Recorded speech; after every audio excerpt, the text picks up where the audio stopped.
We're here to celebrate what's good about Fresno and the Valley. And speaking about what's good about Fresno, Dottie Smith is here, who is well, you've done a lot of things. You were on the school board, as I recall. State Center Community College. Oh, State Center Community College District. Okay. And you were on, you're a teacher. Spent a life being a teacher. And lifetime? Educator. Educator, okay. I'm not only a teacher, a principal, counselor, program manager, just about everything in education. And so you are involved in the community. You didn't just talk the talk, you walked the walk. You went in and you got involved and you got elected to the State Center Community College District, which is over City College, a whole bunch of colleges now. Greeley Right? College, Clovis College. There's more, Yes, right? the college, as a matter of fact, the State Center Community College District covers 4 counties. 4 counties. I mean, yes. Goes into Madera, too. Madera, Tulare, Kings, and Fresno. Okay, Fresno. And my alma mater is City College, and I taught at City College for quite a while. I think I remember that. I was on the board when you were teaching. Good. And we don't hear a lot about that board. It's not in the newspaper every week, and some kind of scandal rocking it or something like this. It's kind of a quiet board that does a great job. Yes, and we've had very, very good board members throughout the years. And I'm not on the board anymore, but I know through my tenure for 33 years, we've had very, very good board members, and most of us served for many years. And our main interest was our students, our staff, and our community. And we believed at the time, I can't speak about the board now because I don't have any contact with them, but I do know during the time I served, we believed the philosophy of David Axelrod, who said some people go into politics to do something. Others go in to be something. And while I was on that board, we were on the board to do something. Mm-hmm, mm-hmm. And 33 years. 33 That's years. great. And in many of those terms, I ran unopposed. Mm-hmm, mm-hmm. Now, then you were a teacher, an educator, because you weren't just a teacher, you were a principal. What other roles? I was a teacher, principal, counselor, and a program manager. When I say program manager, some people may not know that, but I managed the state and federal programs, which included a bilingual ed, Title I, those types of things, and the state and federal. Okay, so you're probably one of the most experienced educators, from a policymaker to a teacher, running programs. And when I was first elected to a school board, I was still in college, and at that time was one of the youngest people in the state of California to be elected to a school board and a public office during that time. Wow. Now, you're still involved in the community, I understand. I've been involved in the community all my life, and I don't know what I would do if I weren't involved. One of my brothers told me, he said, and I'm the oldest of my siblings, he said, ever since I can remember, you were doing something in the community. Even as a teenager, young girl, I've always volunteered. I helped senior citizens. I tutored. It's just a part of my nature to be involved in my community. And I started that at a young age, and I continue to do that because I believe the philosophy that we're here to serve our fellow men and women. And I believe that the rent we pay, and I've heard this, is our service to mankind, because we all come here for a little while, and so the rent we pay is service to our fellow citizens. And what did you teach? I taught English, I taught drama, I taught speech, I also taught social science and Constitution. So what's happening in our nation now, I really go back and study my Constitution, because some people who are in government right now don't seem to know what the Constitution says. And I can still remember studying the Constitution, and maybe you too, Mike, that we had to pass that Constitution before we got our diplomas in middle school. So I still remember those tenets of the Constitution, and I always loved it, and I taught it. And I used to tell my students, know the Constitution, because if you know the Constitution, it's a formidable weapon. You can use it, not because to do evil or mean things, but you know your rights. Know the Constitution, and well, because I taught it, I believe in it and I understand it, and I think that every American citizen should. I love that. Especially if you're the President of the United States. I love that period studying the Constitution. 8th grade, I think it was. 8th grade. Yeah. Now, so you went from English, which is kind of one department, to social science, totally different department. Well, I have my K-12 credential. So with K-12, you can teach from kindergarten through 12th grade. So I also worked in middle school. So in middle school, you teach what they have you to teach. So in that, I encompass while in middle school both English, social science, geography, the things that they needed you to teach. And it's a good thing that I had a multiple subject credential because that prepared me to do You that. can switch around and do that. So, now, what are you involved in now? I am currently, I'll be the outgoing president of the Fresno County Democratic Women's Club. I am also an appointed delegate to the 23rd Assembly District, as well as an elected member of the Fresno County Democratic Central Committee. So I'm pretty involved, as you can see, in Democratic politics. But I do know when it comes to our country, it doesn't matter what your political persuasion is. I think it's about country. And what I see happening now, although you didn't ask me that, but what I see happening now is about we the people and we the people who love our country. And it should not have anything to do with allegiance to a party. Our allegiance should be to our country, our fellow man, and keeping America, the America that I grew up and knew. Although I'm not always happy with some things that have happened through my lifetime, my grandparents' lifetime, my parents, but I still think it's the best country to be in because I can complain about it and I can get out there and do what I need to do to try to make it better. And have you? So you've watched politics. I mean, you're in it now in the Central Committee and stuff. Have you ever seen such a unusual time? Not in my lifetime. So, and I think what happens, it has to do with, I've lived through, some of you can see that I've lived a little while, but I've lived through both Republican and Democratic presidents, but I've never seen anything like this. And even those presidents, some of them I didn't always agree with their policies because I'm a lifelong Democrat. I still knew that they loved their country. And they understood what it meant to be a leader of the greatest country in the world. But I think where we are right now, some folks don't understand that. They don't understand that if you're leading the greatest country, should be the greatest country, but I don't, and I say should be, excuse me if some of you take offense to that, but I see us going downhill rather than going uphill. And uphill, we can go uphill in America. We know how to climb those hills and we know how to make it better, but right now I just don't see that we're in a good time, in a good place. And I think that we, the people, it's our fault that we are allowing these things to happen. So what are you going to do about it? And as Yoda from Star Wars said, it's not about trying, it's about doing. So what are we going to do? Are we just going to let things happen, or are we going to make things happen for what is really in the best interest of our country? And my Republican friends, their ears always perk up when I say this, but whether you agree with his policies or not, Barack Obama was very presidential. You didn't see him tweeting or swearing or carrying himself anyway, but very presidential, and he chose his words very carefully. And I always thought he's an example of how a president should carry himself. Obama was very dignified, and he was a role model for parents, fathers, husbands, and for our country. We may not always, don't get me wrong, I didn't always agree with what he said, and I didn't always agree with some of the things he did. But I saw him as a person who loved this country, although we have a president who said he was, oh God, don't even let me go there, that he wasn't,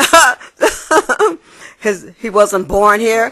But you know, that's something else about knowing your Constitution. If you know your Constitution and you know about America, you will know you could have been born on the moon. If one of your parents was an American citizen, you are an American citizen. I don't care where you're born. That's ABC stuff.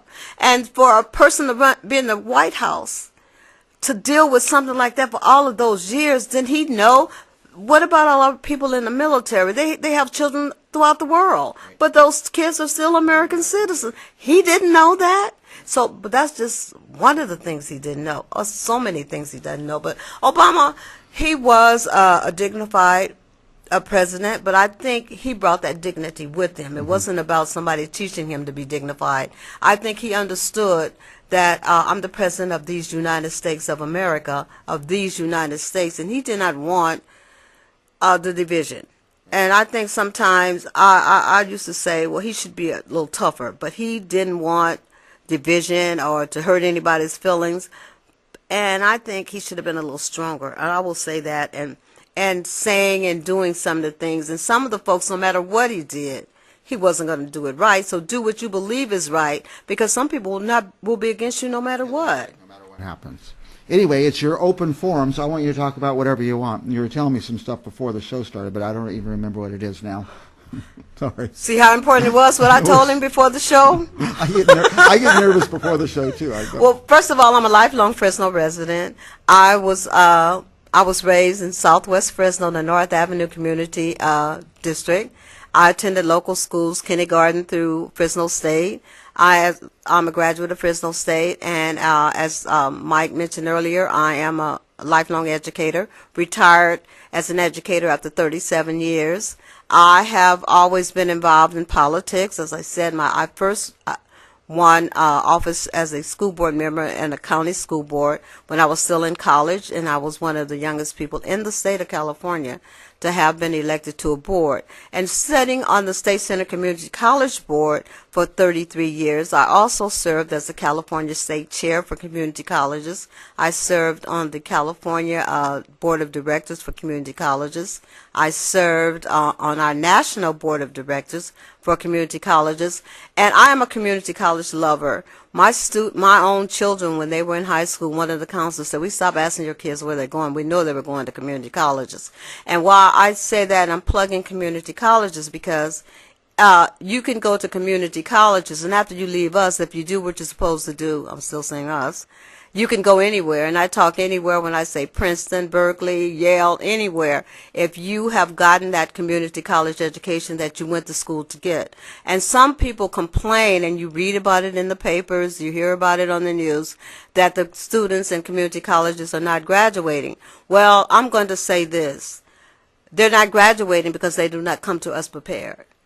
And so most of the times they spend too much time trying to catch up so they can get on the graduation track, and so they can move on up to post-secondary, to four-year universities. So we as citizens of this community, I can't speak about other communities, but we need to make sure that the K-12 system is doing it right. And as you know, in terms of Fresno Unified, they're in the process of finding a new superintendent.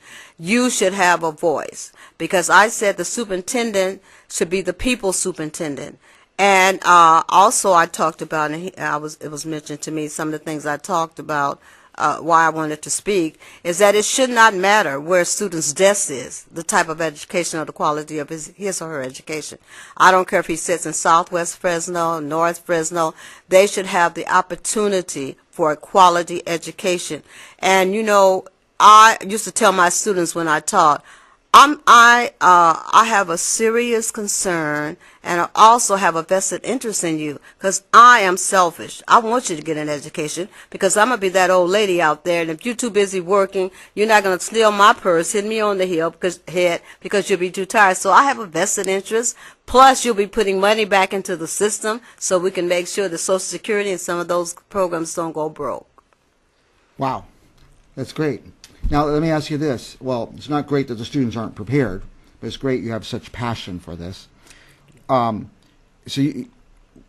students, after community college, I understand there's a place waiting for them in the UCs. They reserve spots.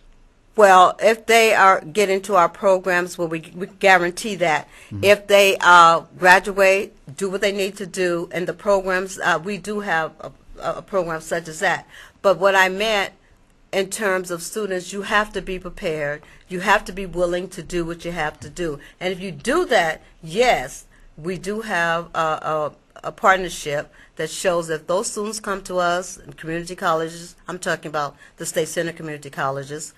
And if you leave us, you've done and accomplished what you're supposed to do, yes, there's a place waiting for you with the partnership. Now, I spent 4 years at community college. Is there anything wrong with that, just trying to find yourself? That's what I did. I studied one thing and another until I fell into the perfect thing. Well, it's better to try to find yourself in a 2-year institution where you're not wasting all that money trying to do it, because in many instances, so many young people don't know where they're going. Right. So community college is a stepping stone to move on once they've done that. And we've had students too who are just not ready, and they leave and they come back and they're ready. And those students, so we need to look at that too. It's not just that you're not prepared, but are you ready? We have a lot of students who are prepared, but just not ready for that. Yeah. And then they come back, and those are the students that make the dean's list. Yeah. So, and you were probably one of those too Yeah. when you finally found yourself. Yep. Yep. I was getting all A's in the end. In the beginning, in the years I went, you could drop out of a class right up to the end without any problem, without any penalty or anything. And so I'd go to the end and drop and start again the next year. But I'm glad City College is there. I got 4 college degrees in the meantime, and I couldn't have done it without the safety of City College and being familiar with my area, my zone there. But you say one of the biggest problems is K-12. Students just aren't arriving at the college prepared. And having been a long-time educator, that bothers me because I know that students, it's not their fault. And we have complacent teachers, and I used to say this, why students don't want to be teachers anymore. When you see teachers, and teachers are out there, they may get upset with this, but I think that's the first profession that they have up close and personal contact with, other than medical professions, every single day of their life. And so we need to look like those professionals. And I don't see anything wrong with coming to school looking like a professional. And I had a compliment from one of my former students who now works for the county in education. And she said, "You know what, Miss Smith?" When she came up to me, she said, "You look familiar." I thought that was Miss Smith. She said, "You know what we used to call you? The kids used to call you Diva." I said, "What?" I didn't remember. I didn't know that. Well, one of the reasons probably is because I made sure that when I went to school that I looked like a professional, and that education was important to me. And I still, when I graduated from Washington High School, and I still remember one of my teachers, and if I close my eyes and take a deep breath, I could still smell her perfume. She looked good every day. Students pay attention to that. Yeah. And my students, what I used to do, whether I didn't know I was a diva, but I used to make sure that I had my nails done. So let's see your nails. Students pay attention to those types of things. And I still remember one of my teachers too. I could think about him, and I'm not saying his name, I still remember his run-over shoes. Kids pay attention. And I'm thinking, when you come to school looking like the students or worse, they're paying attention.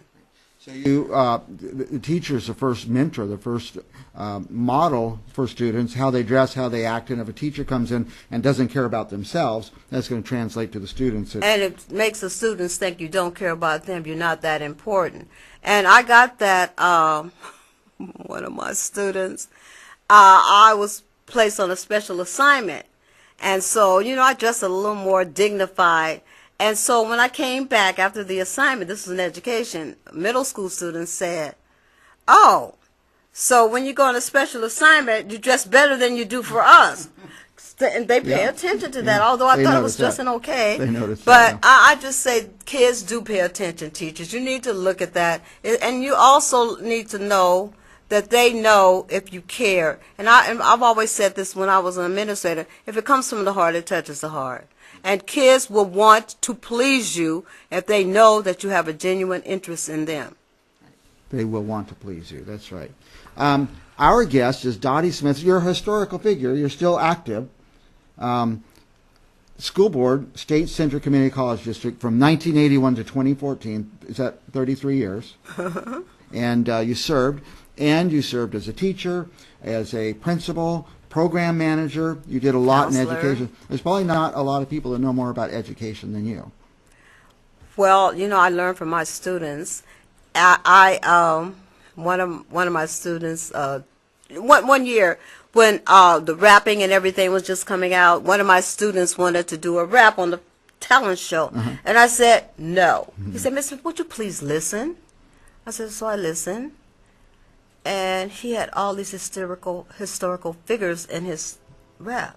So that's so good. As a matter of fact, after he did it for our fashion talent show, I took him to Fresno State. I took him to different places. All over the place. And but I say this from the mouths of babes. We need to also listen to our young people too. Yeah. I mean, we think it's not music, but when you listen a little, you say, well, that is just music. Listen, that Miss is very Smith. creative. We've got to wrap up in just a second, but You're not going to let this go. You're still staying active. You've been president of the Democrat Women's Club. Yes, What else? And you're going to stay involved in other things? Oh, yes. Currently, I'm the outgoing president of Fresno County Democratic Women's Club after 2 years, but I'm also active in Democratic politics. And we'll be hosting a meet and greet for, I don't know if I can plug a name. Sure, please. Andrew Jantz on Thursday. What's the name? Andrew, Janz. Andrew Jantz. And he's running for Congressional District 22. Okay. And so I will be hosting that meet and greet for him this Thursday. And I like I said, I believe that we all as citizens, we need to have an active voice, and we need to be seen and heard. Whether people agree with us, as long as we're not stepping on anybody's toes. I used to tell my students too that you have the right as long as you don't infringe upon other folks' right. And one of the students told me, Miss Smith, I have a constant, he was a gangbanger, and I took pictures of him doing the flash. Yeah. And he was telling me afterwards, oh, why I didn't do that. I said, well, I took it on, I have you on film. And so he said, well, you violated my constitutional right. I said, well, I act what the California Education Code says, that when you're at school, I act in the absence of your parents. So if I want to violate your rights, I will. Now, so Andrew Jantz, you're going to host a reception for him. He's going to run for Congress. If somebody wants to attend that or contact you to get involved or something, where should they start? Well, if they can contact me. And it will be this Thursday at the Fresno County Democratic Central Committee office in 1035 U Street, and it begins at 6 o'clock. So whether you're Republican, Democrats, or whatever, if he's elected, or whoever's elected, you have the right to ask questions. Sure. I'm a citizen of this area, so what can you do for me? Mm-hmm. Very good. All right, well, our guest today has been Dottie Smith, and it's an honor. I'm honored that you came here, and it was very pleasant to talk with you and hear the history and everything.